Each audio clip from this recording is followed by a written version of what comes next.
اب ایک اور بات سمجھنے والی ہے، وہ یہ ہے کہ اللہ سبحانہ تعالیٰ وقت کی مناسبت کے حساب سے چیزوں کو بدلتے رہتے ہیں۔ نبی پاک صلی اللہ علیہ وسلم کا جو قربت کا وقت تھا، جو آپ صلی اللہ علیہ وسلم کے قریب کا وقت تھا، اس میں رحمت عام تھی، برکات عام تھی، اور جیسے جیسے وقت آپ صلی اللہ علیہ وسلم کے سے دور ہوتا جائے گا، یعنی کہ آپ صلی اللہ علیہ وسلم کی اس دنیا کی میں موجودگی سے جتنا وقت آگے بڑھتا جائے گا، قرب قیامت کا وقت قریب آتا جائے گا، ویسے ویسے اس دنیا میں فتنے، آزمائشیں بڑھتی چلی جائیں گی، برکت کم ہوتی چلی جائے گی، اللہ کی رحمت ویسے عام نہیں رہے گی جیسے ایک زمانے میں تھی۔ پچھلے وقتوں میں مجاہدے کرنا ایک عام بات تھی، زندگی کے عام معمولات میں بھی بہت مجاہدے تھے۔ کھانا بنانے کے لیے ہر شخص کو شکار الگ کرنا پڑتا تھا، شکار کو لا کے لکڑی، اس کو پکانے کے لیے لکڑی کاٹنی الگ پڑتی تھی، اس کو پانی لانے کے لیے میلوں کا سفر کر کے پانی لانا پڑتا تھا۔ اس کے مقابلے میں آج کل کی زندگی میں، بلکہ اب تو 2025 میں تو کچھ بھی نہیں کرنا پڑتا، صرف فون پہ ہی بیٹھے بیٹھے ہر چیز آرڈر کر دو، ہر چیز ہی گھر پہنچ جاتی ہے، اور یہ بھی نہیں ہوتا کہ انتظار کرنا پڑے۔ اب تو کمپٹیشن ہو رہا ہے کہ کون 10 منٹ میں ڈیلیور کر سکتا ہے تو کون 15 منٹ میں ڈیلیور کر سکتا ہے، تو سہولتیں، آسائشیں بڑھتی جا رہی ہیں۔ میں بھائی بیٹھے ہوئے تو ان کو دیکھ کے یاد آ گیا کہ پہلے زمانے میں میلوں کا سفر کر کے جاتے تھے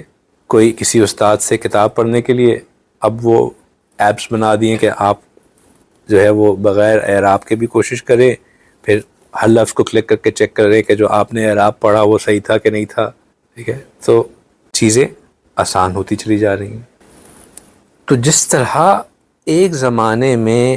اللہ سبحانہ تعالیٰ تک پہنچنے کے لیے بہت محنت کرنی پڑتی تھی، بہت مجاہدے کرنے پڑتے تھے،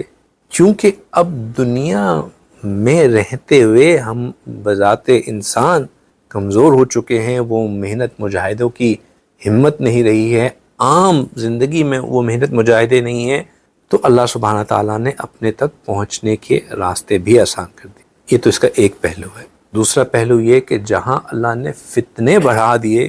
وہاں اللہ نے اپنے تک پہنچنے کے راستے بھی آسان کر دیے، کہ فتنے کم تھے تو زیادہ محنت کر تک میرے تک پہنچو، فتنے زیادہ ہو گئے تو اگر اب تم کم بھی محنت کرو گے تو تمہاری قدر و قیمت زیادہ ہو جائے گی۔ اس کو میرے شیخ کیوں سمجھاتے ہیں بات کو کہ اگر ایک زمانے میں، اگر کسی وقت میں کوئی چیز ایسی ہو جس کی سپلائی بہت کم ہو، تو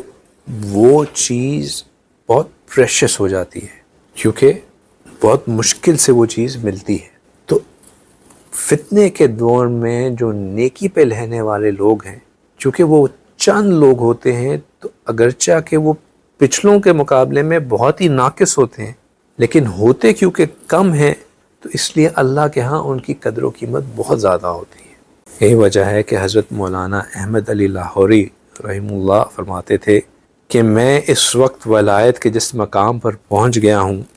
اس مقام تک پہنچتے پہنچتے مجھے 40 سال لگے،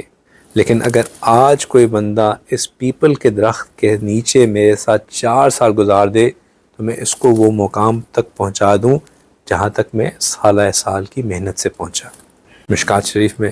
نبی پاک صلی اللہ علیہ وسلم کی ایک حدیث مبارکہ ہے، آپ صلی اللہ علیہ وسلم نے فرمایا کہ میرے صحابہ، تم ایک ایسے زمانے میں ہو کہ اگر تم میں سے کوئی بندہ دین کے 10 حصوں میں سے 9 حصوں پر عمل کرے اور ایک حصہ چھوڑ دے، تب بھی وہ بندہ ہلاک ہو جائے گا، یعنی کہ اللہ کے ہاں مقبول شاید نہ ہو۔ اور پھر آپ صلی اللہ علیہ وسلم نے فرمایا کہ اور ایک زمانہ آنے والا ہے کہ اگر بندہ اس زمانے میں دین کے 10 حصوں میں سے ایک حصے پر بھی عمل کر لے تو 9 حصوں کو چھوڑ دے، تب بھی وہ بندہ کامیاب ہو جائے گا۔ وہی بات جو میں نے سمجھائی کہ جب سپلائی کم ہو جاتی ہے تو اس وقت اس چیز کی اگرچہ کوالٹی کم بھی ہو تو ویلیو زیادہ ہو جاتی ہے۔ جتنی مشکلیں ہوتی ہیں اتنی ہی مشکلوں میں اگر بندہ محنت کرے تو وہ محنت اللہ سبحانہ تعالیٰ کو بہت پسند آتی ہے۔ جس کی ایک اور مثال وہ حدیث مبارکہ ہے کہ جو شخص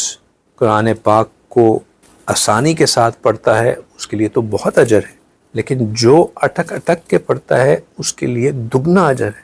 کیوں؟ کیونکہ اس کے لیے یہ کام کرنا مشکل ہے لیکن پھر بھی وہ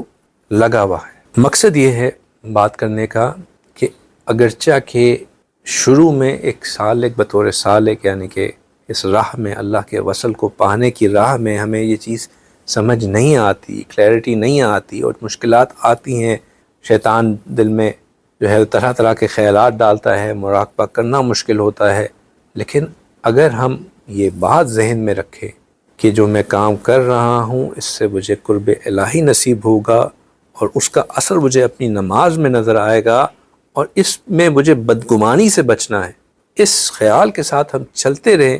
تو یہ چلنا ہمیں منزل تک پہنچا دے گا۔ اب وہ مجاہدے نہیں چاہیے جو ایک زمانے میں چاہیے ہوتے تھے، لیکن مجاہدہ پھر بھی کرنا ہوگا۔ یہ نہیں ہے کہ کچھ بھی کیے بغیر ہاتھ پہ ہاتھ رکھے مل جائے۔